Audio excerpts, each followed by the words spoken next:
वर अवलंबून असतं, त्यांनी कमवलेल्या संपत्तीवर अवलंबून नसतं.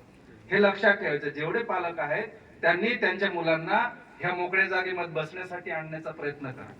आम्ही ज्या पोटतिडकीने बोलतो आहोत, वैभव नाशिकवरून आला, पहाटे निघाले, हे कुंदन सर मुंबईवरनं आलं, मंजित चव्हाण सर मुंबईवरनं ड्युटी सोडून आले, आम्ही सगळे जेवढे आलो तेवढे खूप लांबून आले होते. इथं भरपूर असे टीम मेंबर आहेत, बादल पटले सर वगैरे आहेत, त्यांच्या शिरपूरमध्ये त्यांच्या शाळेला या मोठ्या समितीने भेट दिली, त्यामुळे तिकडे सस्पेंड झालं चालेल, माझा कार्यक्रम मला पहिले अटेंड करायचा. ही भावना त्यांनी ठेवली. नंदोर इथं शहाद्यामध्ये जेवढी टीम आहे, शनिवारचा दिवस एक दिवस रजा टाकतो. आपल्या स्वतःसाठी रजा टाकता येते, समाजासाठी नाही रजा टाकता येत. शनिवार एक काय झालं, रजा टाकतो म्हणून इथं भरपूर लोक इथं आलेले. ही भावना आपल्यामध्ये ठेवता आली पाहिजे. जर आम्ही आमचा एक एक दिवस एक एक क्षण आम्ही इथं देत आहोत. इथं आमचे डॉक्टर मणिलाल शेळटे, विजय पवार सर, त्यानंतर जितेंद्र भंडारे, त्यांनी कालच आम्हाला शब्द दिला होता, आम्ही शपथनिक येऊ. ते आले इथं कार्यक्रमाला. त्यांना काय घेणं देणं, इथे यायचे फक्त बसायचे, पण नाही, आमची उपस्थिती आम्हाला अभिमान देऊन जाते. आम्ही अशा कार्यक्रमाला नाही सोडणार. ही भावना त्यांच्यामध्ये आहे म्हणून ते इथं धावत पडत इथपर्यंत आले दळगावला. अशा पद्धतीने तुम्ही जोपर्यंत जोडले जात नाही तोपर्यंत समाज एकत्र येणार नाही, तोपर्यंत समाज पुढे जाणार नाही. Strengthening youth and strengthening society हे साधं वाक्य नाही, याच्या मागे खूप काही दडलेले आहे. आम्ही युथला स्ट्रेंथन करू तरच समाज स्ट्रेंथन होईल. माझ्या विद्यार्थ्यांमध्ये गुणवत्ता दिसत नाही मला, 10वी-12वीच्या विद्यार्थ्यांमध्ये का नाही दिसत? आम्हाला मोठ्या मोठ्या बिल्डिंगा बांधून दिल्या, चांगले शिक्षक का नाही देत? विचारा त्यांना. कदाचित दुसरं काय कारण असू शकतं. आम्हाला झाडाखाली शिकवा, आम्ही झाडाखाली शिकवा, आम्हाला चांगला शिक्षक द्या असं म्हणून का नाही ओरडत तुम्ही?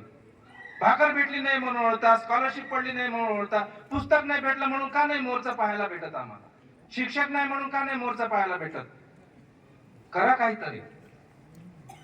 आमचं पिढ्यानपिढ्या बर्बाद होताना आम्ही पाहतो आहोत आणि रक्ताचे घोट पित आहोत, तरी सुद्धा आम्ही मुके आहोत.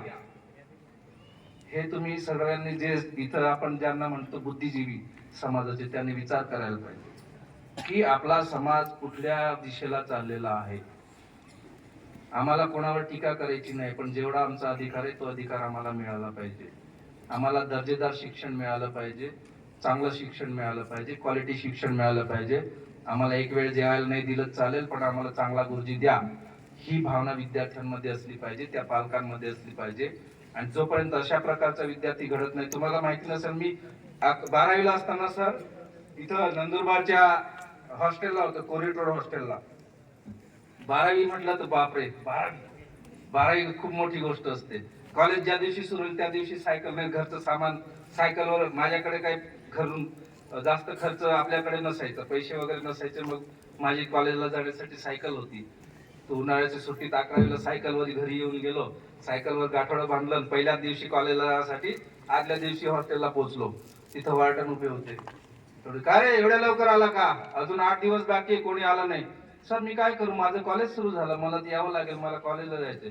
जा 8 दिवसानंतर ये. हा अजय खर्डे 12वीला, त्याला बोललं मला जर तू इथून काढशील तुला इथं फाडून टाकेल. म्हटलं मी शाळेसाठी आलोय, तुम्हाला इथं पाडून शकत नाही. तुझे वाचमन मावशी सगळ्यांना बोलव, मला खायला घाल, मी इथून जाणार नाही. या भाषेमध्ये मी त्या वार्डनला बोललो होतो 12वीला असताना. आणि त्याने माझ्या एकट्यासाठी एक मावशी बोलवली आणि स्वयंपाक सुरू केला. ही डेअरिंग माझ्यामध्ये होती म्हणून मी इथं उभा आहे. 12वीला असताना एक दिवस शाळा बुडू देणार नाही, मला खाऊ घाल, कुठून गाव घालायचं ते उभा फाडून टाकेल, या भाषेमध्ये बोललो होतो मी. तुम्ही बोलू शकता आता शिक्षणासाठी, तेव्हा पण तसाच होतो, आता पण तसंच आहे. फक्त आता आम्हाला समजतं कोणाला कसं बोलायचं ते. ठीक आहे, तर तुम्ही शिक्षणासाठी कुठलीही मर्यादा ओलांडली तरी चालेल, पण शिक्षणामध्ये कॉम्प्रोमाइज करू नका. अर्ध रोटू खाणं पण इज्जत मा जीवणू, आमू आखा एक से. हा वागिन वासड़ा से था, ते वागिन वासड़ा मजूर रेणू से आपो. हा बिलकुल बुकड़ा बणी निमदे जीवणू करीन आखा बढानो विनंती से ती आपू समाजावर कॉम्प्रोमाइज निमदे करणू. समाज अगवली जाणू से तो आपो अगव आव्या, આપણો પરિવાર સુખી છે તે સમાજ અગવ જાણું જોઈએ. એ કરી જોબે તેર કરી યોગદાન તે આપતા રહ્યું, પણ અધિકારણ કરી ચાલતા રહેજો. आज या हारी जत्रा बी पण हमारा आवला से तहा मैं अभिमान वाटे की या हारी विद्यार्थी पेक्षा समाज बांधव जास्त से तहा. जो एक आम पर विश्वास जिसे तू समाज निंद्रो चुदे खायतरू यार चला भाऊ प्रत्येक आम्ही बोलले देतला प्रत्येक सम्मान नहीं करतला तुम कहा होतला यार कहा कि तुम ये पडतलो की आम काय तरू करतात आपण समाधान तरी करतात तुम जत्रा भी यार समाज बांधवाला सेता तुमरा मी बिलकुल मनापासून आभार मानो धन्यवाद करत आणि आम्हाला जास्तीत जास्त समाज बांधव आम्हाला कार्यक्रम आणून देऊया ही प्रेरणा आगाऊ लेकर जाऊ त्यानंतर एक नंतर फक्त दुई कार्यक्रम येतात जेवढे पण विद्यार्थी आहेत त्यांना विनंती आहे माझी की आता कोणी उठून जाऊ नका एक अध्यक्षीय भाषण असेल आणि हे विद्यार्थी ज्यांची निवड करतोय त्यांची निवड एक हे असेल आणि पूर्ण कार्यक्रम झाल्याशिवाय इथून जाऊ नका ही सर्वांना विनंती आहे आणि पुढच्या कार्यक्रमाला अजून आपण तळगामध्ये वेगवेगळे कार्यक्रम घेऊच वेगवेगळे मान्यवर बोलूच पण अशा कार्यक्रमाला जास्तीत जास्त विद्यार्थी आले पाहिजे आता इथं आपण एखादी गॅदरिंग ठेवली असती सोंगड्या पार्टी ठेवली असती तर हमायता निमदे ते सोंगड्या पार्टी नी जाणारा पुरे याहारीस येता सोंगड्या पार्टी जाणारा जातो या